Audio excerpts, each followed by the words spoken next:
اور کہنے لگا میرے پاس وحی آتی ہے۔ یہاں ہو سکتا ہے کسی کو وسوسہ آئے کہ اتنا زبردست محب اہل بیت کس طرح گمراہ ہو کر مرتد ہو سکتا ہے؟ کیا کسی جھوٹے نبی کو بھی ایسے شاندار کارنامے کرنے کی توفیق حاصل ہو سکتی ہے؟ اس وسوسے کا علاج بھی ہے، سماعت کیجیے۔ اللہ عز و جل بے نیاز ہے، اس کی خفیہ تدبیر سے ہم سبھی کو ڈرنا چاہیے کہ نہ جانے ہمارا اپنا کیا بنے گا۔ دیکھیے شیطان بھی بہت زبردست عالم و فاضل اور عابد و زاہد تھا، اس نے ہزاروں برس عبادت کی تھی، مگر شقاوت ازلی غالب آئی اور وہ کافر و ملعون ہو گیا۔ بلعن بن باعورہ بھی بہت بڑا عالم، عابد و زاہد اور مستجاب الدعوات تھا، اس کی دعائیں قبول ہوتی تھی، اس کو اسم اعظم کا علم تھا، اپنی جگہ بیٹھ کر روحانیت کے سبب عرش اعظم کو دیکھ لیا کرتا تھا، مگر شقاوت ازلی جب غالب آ گئی تو بے ایمان ہو کر مر گیا اور کتے کی شکل میں داخل جہنم میں ہوگا۔ ابن سقا جو کہ ذہین ترین عالم اور مناظر تھا، مگر وقت کے غوث کی بے ادبی کا مرتکب ہو گیا، بالآخر نصرانی شہزادی کے عشق میں مبتلا ہو کر نصرانی مذہب قبول کرنے کے بعد یعنی کرسچین ہو جانے کے بعد ذلت کی موت مر گیا۔ اللہ تبارک و تعالی نے اپنے حبیب حضرت محمد مصطفیٰ صلی اللہ تعالی علیہ وآلہ وسلم کو وحی فرمائی کہ میں نے یحییٰ بن زکریا علیہ السلام کے قتل کے عوض 70,000 افراد مارے تھے اور تمہارے نواسے کے عوض ان سے دگنے یعنی ڈبل ماروں گا۔ تو تاریخ شاہد ہے کہ حضرت یحییٰ بن زکریا علیہ السلام کے خون ناحق کا بدلہ دینے کے لیے اللہ تعالیٰ نے بخت نصر جیسے ظالم کو متعین کیا جو خدائی کا دعویٰ کرتا تھا، لیکن یحییٰ علیہ السلام کے قتل کا بدلہ بھی لیا اس نے۔ اسی طرح حضرت امام علی مقام رضی اللہ تعالیٰ عنہ کے خون ناحق کا بدلہ لینے کے لیے اللہ تعالیٰ نے مختار ثقفی جیسے کذاب اور جھوٹے کو مقرر فرمایا۔ اللہ تعالیٰ جس سے جو چاہے کام لے لے۔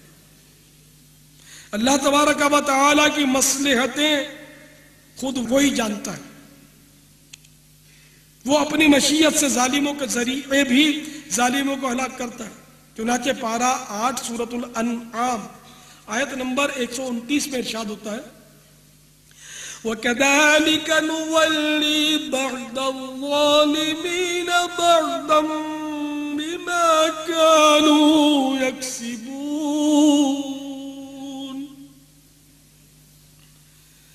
ترجمہ کنز ایمان، اور یوں ہی ہم ظالموں میں ایک کو دوسرے پر مسلط کرتے ہیں بدلہ ان کے کیے کا۔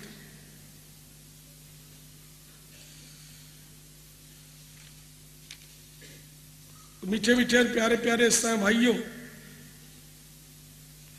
ہم میں جو مبلغ ہے وہ کہیں اس بات پر نہ پھول جایا کرے کہ میرا بیان سن کر فلاں نمازی بن گیا، میرا بیان سن کر فلاں نے داڑھی رکھ لی، یا میرے بیان سے متاثر ہو کر فلاں کافر مسلمان ہو گیا۔ اس پر نہ پھولیں، خدا کو نہ بھولیں، اس کی خفیہ تدبیر کو فراموش نہ کریں کہ اس کی خفیہ تدبیر کیا ہے، کچھ نہیں معلوم اپنے بارے میں۔ مجھے بھی اللہ تعالیٰ کی خفیہ تدبیر سے بہت ڈر لگتا ہے، حقیقت ڈر لگتا ہے۔ لوگ بڑے فضائل بیان کرتے ہیں کہ اتنے لاکھ تو اتنے لاکھ مرید ہیں، تو یہ ہے تو وہ ہے، یہ کر دیا، اس کو دیکھ کر کفار مسلمان ہو گئے، فلاں ہو گیا۔ یہ سب اپنی جگہ پر جو بھی ہو، لیکن اللہ تعالیٰ کی خفیہ تدبیر سے ڈر لگتا ہے کہ نہ جانے ایمان سلامت رہے گا یا نہیں رہے گا، رب راضی ہے یا نہیں اس کا کچھ پتہ نہیں ہے۔ یہ حدیث پاک بہت ڈراتی ہے، بہت ڈراتی ہے، بہت ہی ڈراتی ہے، آپ بھی سنیے۔ حضور پرنور شافع یوم النشور صلی اللہ تعالی علیہ وآلہ وسلم فرماتے ہیں بے شک اللہ عز و جل اس دین اسلام کی مدد فاجر یعنی بدکار آدمی کے ذریعے سے بھی کرا لیتا ہے. تو اس لیے ہمیں خوش فہمی میں نہیں رہنا چاہیے کہ ہم بہت پہنچے ہوئے، ہماری زبان میں بڑا اثر ہے کہ ہماری بات سن کر لوگ باعمل بن جاتے ہیں، ہمیں دیکھ کر لوگ عاشق رسول بن جاتے ہیں، ہمیں دیکھ کر لوگوں کی تقدیروں میں مدنی انقلاب برپا ہو جاتا ہے. یہ خوش فہمیاں نہیں ہونی چاہیے. اللہ سے ڈرتے رہنا چاہیے، نہ جانے کیا ہو جائے ہمارا.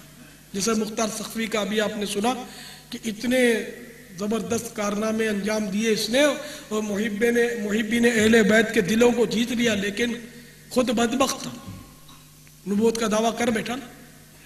کل ہمارے ساتھ کیا پیش آئے، ذہن بدل جائے، اللہ نہ کرے، کچھ نہیں کہہ سکتا. قلب، دل کو قلب کہتے ہیں اسی لیے کہ یہ منقلب ہوتا رہتا ہے، بدل جاتا ہے، بدلتا رہتا ہے. اللہ کرے کہ ہمارا دل مصطفیٰ کے قدموں میں ہی پڑا رہے،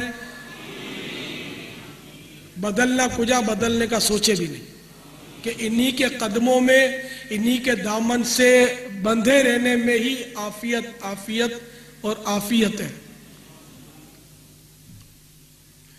دامن مصطفیٰ سے جو لپٹا یگانہ ہو گیا، جس کے حضور ہو گئے اس کا زمانہ ہو گیا، جس کے حضور ہو گئے اس کا زمانہ ہو گیا.